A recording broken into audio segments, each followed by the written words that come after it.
अग्निपुत्र नील के हाथों प्रहस्त के वध का समाचार सुनते ही रावण क्रोध से तमतमा उठा। किंतु थोड़ी ही देर में उसका चित्त उसके लिए शोक से व्याकुल हो गया। उसके मन में भय उत्पन्न होने लगा।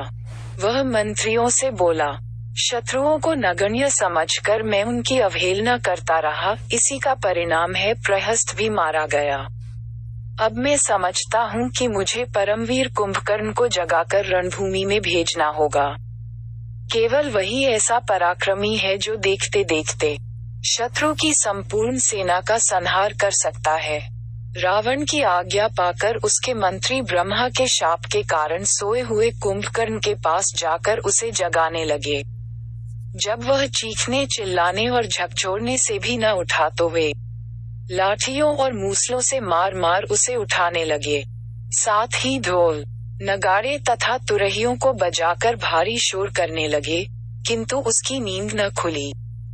अंत में तोपों को दागकर उसकी नाक में डोरी डालकर बड़ी कठिनाई से उसे जगाया गया। जब उसकी नींद टूटी तो मांस मदिरा का असाधारण कलेवा करके वह बोला, तुम लोगों ने मुझे कच्ची नींद से क्यों जगा दिया? सब कुशल तो है? कुंभकर्ण का प्रश्न सुनकर मंत्री युपाक्ष ने हाथ जोड़कर निवेदन किया, हे राक्षस शिरोमणि, लंका पर वानरों ने आक्रमण कर दिया है। अब तक हमारे बहुत से पराक्रमी वीरों तथा असंख्य राक्षस सैनिकों का संहार हो चुका है।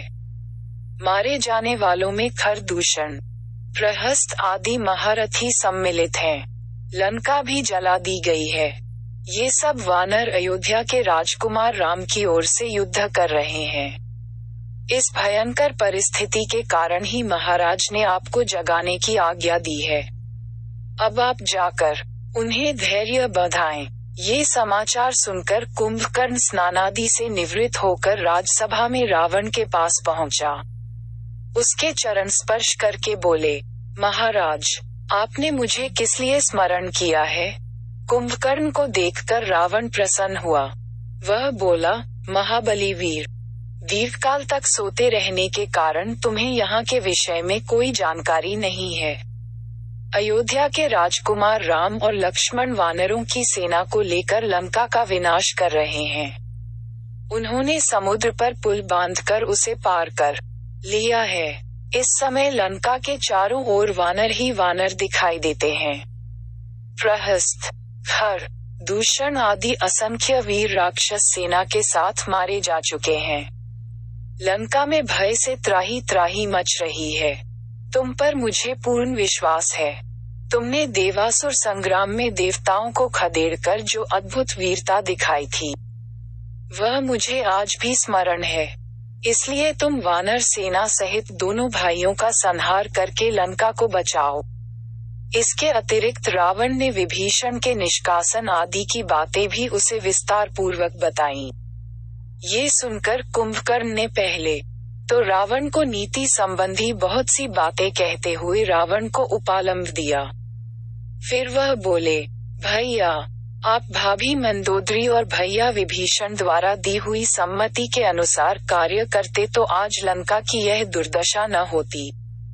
आपने मूर्ख मंत्रियों के कहने में आकर स्वयं दुर्दिन को आमंत्रण दिया है।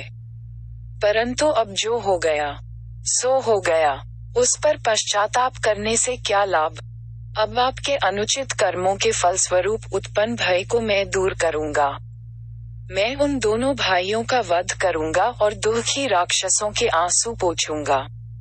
आप शोक न करें, मैं शीघ्र ही राम लक्ष्मण का सिर आपके चरणों में रखूंगा। अगर आपको वीडियो अच्छा लगा तो सब्सक्राइब करें और शेयर करें एजुकेशन स्टोरी।